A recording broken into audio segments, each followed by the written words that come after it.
بسم اللہ الرحمن الرحیم۔ السلام علیکم، آپ دیکھ رہے ہیں الف نیوز اور میں ہوں آپ کے ساتھ ماجد علی۔ شامل کرتے ہیں پاکستان اور دنیا بھر سے بریکنگ نیوز ہیڈ لائنز۔ امریکہ کا روس کو الٹیمیٹم میں ایران کو حساس ڈیٹا دینا بند کرو ورنہ نتائج بھگتنے کے لیے تیار ہو۔ صدر ڈونلڈ ٹرمپ کے خصوصی ایلچی اسٹیو وٹکوف کا کریملن کو براہ راست اور سخت پیغام۔ واشنگٹن اور ماسکو کے درمیان کشیدگی ایک نئے اور خطرناک مرحلے میں داخل ہو سکتی ہے۔ امریکی انٹیلیجنس رپورٹس کے مطابق روس ایران کو ایسی حساس معلومات فراہم کر رہا ہے جو امریکی افواج کے لیے جان لیوا ثابت ہو سکتی ہے۔ روس پر الزام ہے کہ وہ ایران کو امریکی جنگی جہازوں کی لوکیشن، فوجیوں کی پوزیشن، ریڈار سسٹمز اور مواصلاتی ڈھانچے کی خفیہ معلومات فراہم کر رہا ہے۔ اسٹیو وٹکوف نے روسی حکام کو دو ٹوک الفاظ میں کہا ہے کہ ایران کے ساتھ انٹیلیجنس شیئرنگ فوری بند کی جائے، بصورت دیگر روس کو اس کے سنگین نتائج کا سامنا کرنا پڑ سکتا ہے۔ امریکی حکام کا ماننا ہے کہ روس ڈیٹا کی مدد سے ایران، امریکہ اور اسرائیل کے حملوں کا جواب دینے میں زیادہ مؤثر ثابت ہو رہا ہے۔ خیال ہے کہ اگر روس نے یہ تعاون جاری رکھا تو یہ جنگ صرف ایران تک محدود رہے گی یا امریکہ اور روس کے درمیان براہ راست ٹکراؤ کا سبب بنے گی۔ عالمی منظرنامہ تیزی سے بدل رہا ہے۔ خبر کے اگلے حصے میں بات کرتے ہیں امریکہ اسرائیل کو واضح پیغام، مجتبی خامنہئی ایران کے نئے رہبر اعلیٰ منتخب۔ ایران کے سرکاری میڈیا کے مطابق مجلس خبرگار نے نئے رہنما کے انتخاب کے لیے ووٹنگ کی جس میں مجتبی خامنہئی کو اکثریت کی حمایت حاصل ہوئی۔ مجتبی خامنہئی ایران کے تیسرے رہبر کے طور پر منتخب ہوئے ہیں۔ نو منتخب سپریم لیڈر مجتبی خامنہئی ایران کے اعلیٰ ترین سیاسی اور مذہبی منصب کے نئے رہنما ہوں گے اور ملک کی داخلی اور خارجہ پالیسیز پر ان کا اثر نمایاں ہوگا۔ سرکاری میڈیا نے سپریم لیڈر کے منصب پر مجتبی خامنہئی کی تعیناتی کو تاریخی فیصلہ قرار دیا۔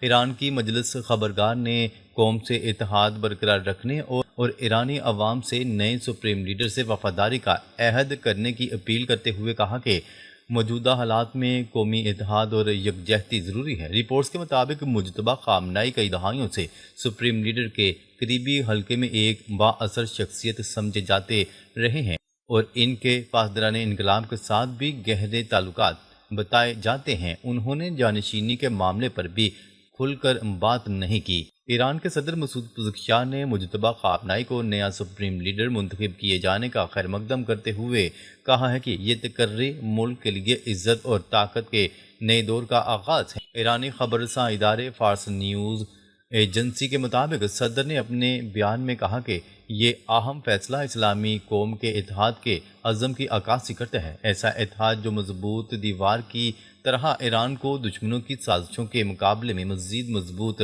بناتا ہے۔ خبر کے اگلے حصے میں بات کرتے ہیں ایران کا 4 امریکی میزائل شکن دفاعی ریڈار تباہ کرنے کا دعویٰ۔ مجتبی خامنہئی کے سپریم لیڈر منتخب ہونے کے بعد ایران نے اسرائیل اور امریکی اڈوں پر تازہ حملے کر دیے۔ غیر ملکی خبرساں ادارے کی رپورٹ کے مطابق ایرانی حملے میں اسرائیل کے دارالحکومت تل ابیب میں کئی عمارتیں تباہ ہو گئیں۔ ایرانی پاسداران انقلاب نے 24 گھنٹوں کے دوران 4 امریکی میزائل شکن دفاعی ریڈار تباہ کرنے کا دعویٰ کیا ہے، جبکہ لبنان میں حزب اللہ نے اسرائیلی ہیلی کاپٹر تباہ کر دیا۔ دوسری جانب متحدہ عرب امارات میں الفجیرہ میں آئل انڈسٹری زون میں آگ بھڑک اٹھی۔ اماراتی حکام کے مطابق آگ ڈرون کا ملبہ گرنے کے باعث لگی، تاہم انڈسٹری زون کی سرگرمیاں متاثر نہیں ہوئیں۔ ادھر امریکہ نے سعودی عرب میں موجود امریکی سفارتی عملے کو فوراً واپس بلانے کا حکم دے دیا ہے۔ خبر کے اگلے حصے میں بات کرتے ہیں خامنہئی کے ہر جانشین کو نشانہ بنائیں گے اسرائیلی فوج کی دھمکی۔ اسرائیلی فوج نے خبردار کرتے ہوئے کہا ہے کہ وہ ایران کے مقتول سپریم لیڈر آیت اللہ خامنہئی کے ہر ممکنہ جانشین کا تعاقب جاری رکھے گا۔ غیر ملکی خبرساں ادارے کی رپورٹ کے مطابق اسرائیلی فوج نے فارسی زبان میں social media platform X پر جاری بیان میں کہا کہ وہ نہ صرف خامنہئی کے ممکنہ جانشین بلکہ ان افراد کا بھی پیچھا کرے گی جو نئے سپریم لیڈر کی تقرری میں کردار ادا کریں گے۔ کیا رہے گا یہ انتباہ ایک ایسے وقت پر سامنے آیا جب ایران میں نئے سپریم لیڈر کے انتخاب کا اعلان کر دیا گیا ہے۔ رپورٹ کے مطابق خامنہئی امریکی اور اسرائیلی حملوں میں شہید ہو گئے تھے، جس کے بعد ان کے بیٹے مجتبی خامنہئی کو نیا سپریم لیڈر منتخب کر لیا گیا ہے۔ خبر کے اگلے حصے میں بات کرتے ہیں امریکہ ایران کے ایٹمی مواد پر قبضے کے لیے اسپیشل فورسز بھیجنے پر غور کر رہا ہے۔ امریکی ویب سائٹ کا دعویٰ۔ امریکی ویب سائٹ ایکزیوس نے دعویٰ کیا ہے کہ امریکہ ایران کے ایٹمی مواد پر قبضہ کرنے کے لیے اسپیشل فورسز بھیجنے کا جائزہ لے رہا ہے۔ ویب سائٹ کے مطابق امریکہ اور اسرائیل نے ایران میں موجود انتہائی افزودہ یورینیم کے ذخیرے کو محفوظ بنانے کے لیے اسپیشل فورسز بھیجنے کے امکان پر بات چیت کی ہے۔ اس سے قبل امریکی میڈیا نے جمعے کو دعویٰ کیا تھا کہ امریکی صدر مخصوص اہداف کے لیے فوجی ایران بھیجنے پر غور کر رہے ہیں۔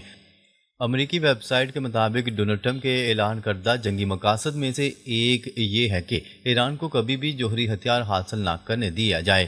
اس مقصد کے لیے ایران کے پاس موجودہ تقریباً 450 کلو گرام 60% افزودہ یورینیم ایک اہم عنصر سمجھا جاتا ہے، کیونکہ اسے چند ہفتوں میں ہتھیاروں کے درجے تک افزودہ کیا جا سکتا ہے۔ اس مواد کو قبضے میں لینے کے لیے ممکنہ کارروائی میں امریکی یا اسرائیلی فوجیوں کو ایرانی سرزمین پر جانا پڑے گا۔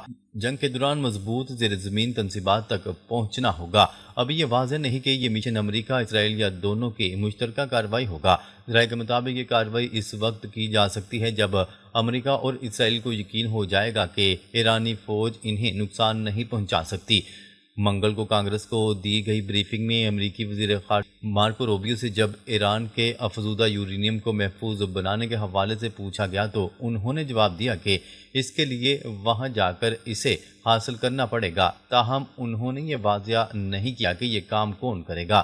ایک اسرائیلی دفاعی عہدیدار کے مطابق صدر ڈونلڈ ٹرمپ اور ان کی ٹیم ایران میں مخصوص مشنز کے لیے اسپیشل فورسز یونٹس بھیجنے کے آپریشن پر سنجیدگی سے غور کر رہی ہے۔ خبر کے اگلے حصے میں بات کرتے ہیں۔ اسرائیلی فوج مشرقی لبنان میں داخل، شدید جھڑپیں، حزب اللہ نے اسرائیلی ہیلی کاپٹر مار گرایا۔ مشرق وسطی میں جاری کشیدگی کے دوران اسرائیلی زمینی فوج مشرقی لبنان کے علاقے میں داخل ہو گئی، جہاں اسرائیلی فوج اور لبنانی افواج کے درمیان جھڑپوں کی اطلاعات موصول ہوئی ہیں۔ بین الاقوامی خبرساں ادارے کی رپورٹ کے مطابق اسرائیلی فوج کے دستے ہیلی کاپٹرز کے ذریعے مشرقی لبنان کے سرحدی علاقوں پر اترے، جس کے فوری بعد وہاں پہلے سے موجود لبنانی افواج کے ساتھ ان کا آمنا سامنا ہوا اور دونوں اطراف سے بھاری ہتھیاروں کا استعمال کیا گیا۔ عینی شاہدین اور مقامی ذرائع کا کہنا ہے کہ اس دوران مزاحمتی تحریک حزب اللہ نے اسرائیلی فوج کی پیش قدمی روکنے کے لیے کارروائی کی اور فائرنگ کے تبادلے کے دوران ایک اسرائیلی ہیلی کاپٹر کو نشانہ بنا کر تباہ کر دیا گیا۔ اسرائیلی فوج کے مشرقی لبنان میں داخلے کے بعد خطے میں صورتحال مزید کشیدہ ہو گئی ہے اور بڑے پیمانے پر جانی و مالی نقصان کا خدشہ ظاہر کیا جا رہا ہے۔ فی الحال اسرائیلی دفاعی حکام کی جانب سے ہیلی کاپٹر کی تباہی اور زمینی دستوں کے جانی نقصان کے حوالے سے کوئی باقاعدہ تبصرہ سامنے نہیں آیا۔ خبر کے اگلے حصے میں بات کرتے ہیں۔ ایران جنگ کب ختم ہوگی، فیصلہ نتن یاہو کے ساتھ مل کر کیا جائے گا، ڈونلڈ ٹرمپ۔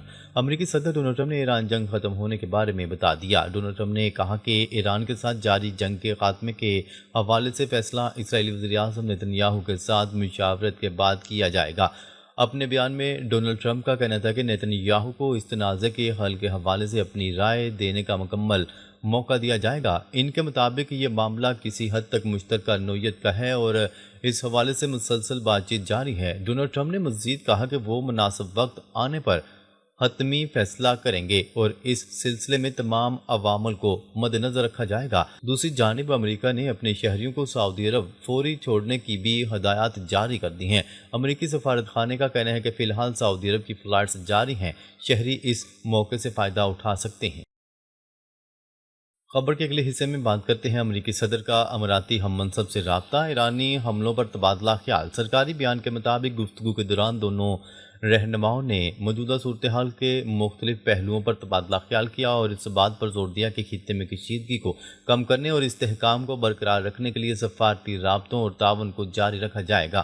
حکام کا بتانا ہے کہ موجودہ حالات میں دونوں ممالک کے درمیان قریبی مشاورت اور رابطے اہم سمجھے جا رہے ہیں۔ بیان میں مزید کہا گیا کہ متحدہ عرب امارات اور امریکہ کے درمیان اسٹریٹجک شراکت داری خطے میں سیکیورٹی اور استحکام کے حوالے سے اہم کردار ادا کرتی رہی ہے۔ دونوں ممالک مختلف علاقائی اور بین الاقوامی امور پر باقاعدہ رابطے میں رہتے ہیں، خصوصاً ایسے وقت میں جب خطے میں سیکیورٹی سے متعلق چیلنجز سامنے آ رہے ہوں۔ حکام کے مطابق دونوں رہنماؤں نے اس بات پر اتفاق کیا کہ موجودہ صورتحال کے دوران سفارتی رابطے جاری رکھے جائیں گے۔